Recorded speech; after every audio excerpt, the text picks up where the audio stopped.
এখানে আমরা যে অঙ্কটি দেখতে পাচ্ছি তা বিসিএস পরীক্ষা সহ অসংখ্য পরীক্ষায় লিখিত আকারে এসেছিল এবং এমসিকিউ আকারে এসেছিল। আজকের ভিডিওতে আমরা এমসিকিউ আকারে অর্থাৎ অপশন দেখে কিভাবে অতি দ্রুত উত্তর বের করা যায় সেই কৌশলটা জানার চেষ্টা করব। এই অঙ্কটা যেহেতু একটু ক্রিটিক্যাল টাইপের, তাই অনুরোধ থাকবে পুরো ভিডিওটা মনোযোগ সহকারে দেখার চেষ্টা করবেন। তাহলে এই স্টাইল অঙ্কগুলো খাতা কলম ছাড়াই অপশন দেখে উত্তর বের করা সম্ভব হবে। তো অঙ্কটিতে বলা হয়েছে যে পিতা ও পুত্রের বয়সের সমষ্টি 50 বছর। যখন পুত্রের বয়স পিতার বর্তমান বয়সের সমান হবে তখন তাদের বয়সের সমষ্টি হবে 102 বছর। পুত্রের বর্তমান বয়স কত? একটু ভালো করে লক্ষ্য করুন যে এখানে পুত্রের অর্থাৎ ছেলের বর্তমান বয়স দেওয়া আছে 18 বছর। তা আমরা কী করব, পাশে পিতার বয়সটা লিখব।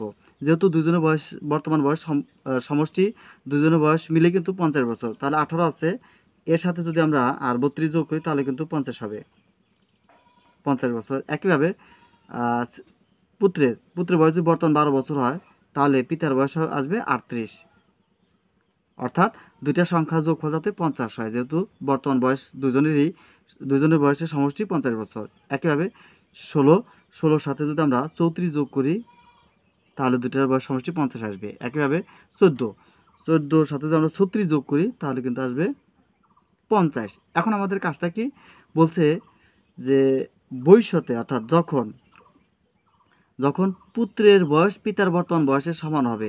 এখন পিতার বর্তমান বয়স কত? 32। এই 32 বছরই যখন এটা ছেলের বয়স হবে, তো 32 বছর ছেলের বর্তমান বয়স তো বর্তমান তো 18। এখন যখন 32 বছর হবে সেটা কত বছর পরে? 32 থেকে 18 এর ব্যবধান আছে 14 বছর।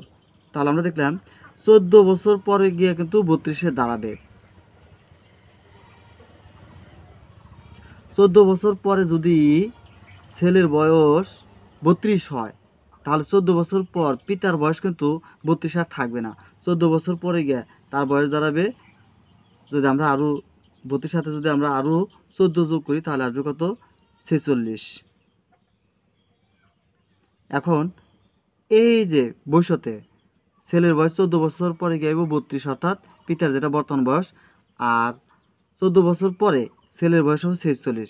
এখন যদি আমরা এই দুইটা সংখ্যা যোগ করি তাহলে আসবে এই 32 এবং 46, এই দুইটা সংখ্যা যদি যোগ করি তাহলে আমরা পেয়ে যাব 78। 102 বছর কিন্তু মিলে নাই। একইভাবে আমরা অপশন খটা টেস্ট করব। তো ছেলের বয়স বর্তমান আছে 12, যখন 38 বছর হবে, 38 বছর অর্থাৎ 12 বছর থেকে যখন 38 বছর আসবে, এর ব্যবধান কত? 12 থেকে 38 ব্যবধান কিন্তু 26 বছর। 26 বছর পরে গিয়ে ছেলের বয়স হবে 38, যেটা পিতার বর্তমান বয়সের সমান। এখন ছেলের বয়স যখন 38 বছর হবে, এই 26 পরে পিতার বয়স দাঁড়াবে কত? যদি এর সাথে আমরা আরও 26 যোগ করি তাহলে আসবে কত?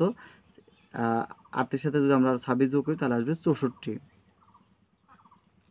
64, অর্থাৎ 26 বছর পরে গিয়ে ছেলের বয়স হবে 38, আর ছেলের বয়স যখন 38 হবে তখন 26 পরে পিতার বয়স হবে 64 বছর। যদি আমরা 38 আর 64 যোগ করি তাহলে আমরা পেয়ে যাবো কত?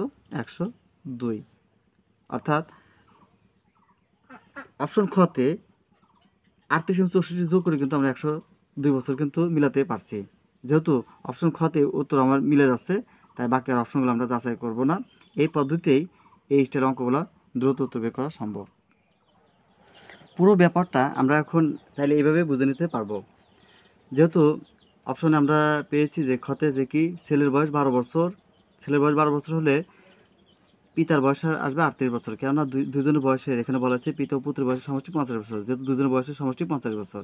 এখন কি বলছে যে পুত্রের বয়স যখন পিতার বর্তমান বয়স 38, এই 38 বছর যখন ছেলের বয়স হবে তখন পিতা ও পুত্রের বয়সের সমষ্টি আসবে 102 বছর। কিন্তু কথা হলো ছেলের বয়স যখন 38 বছর হবে, কখন হবে? 26 বছর পরে গিয়ে, কারণ 12 থেকে 38 ব্যবধান 26 বছর পরে ছেলের বয়স হবে 38 বছর। ছেলের বয়স যখন 38 বছর হবে তখন পিতার বয়স কত আসবে 26 বছর পরে? যেহেতু পিতার বর্তমান বয়স 38 বছর, 26 বছর পরে গিয়া পিতার বয়স হবে 64 বছর। যদি ভবিষ্যতে 26 বছর পরের ঘটনা, তখন ছেলের বয়স হবে 38 আর পিতার বয়স হবে 64।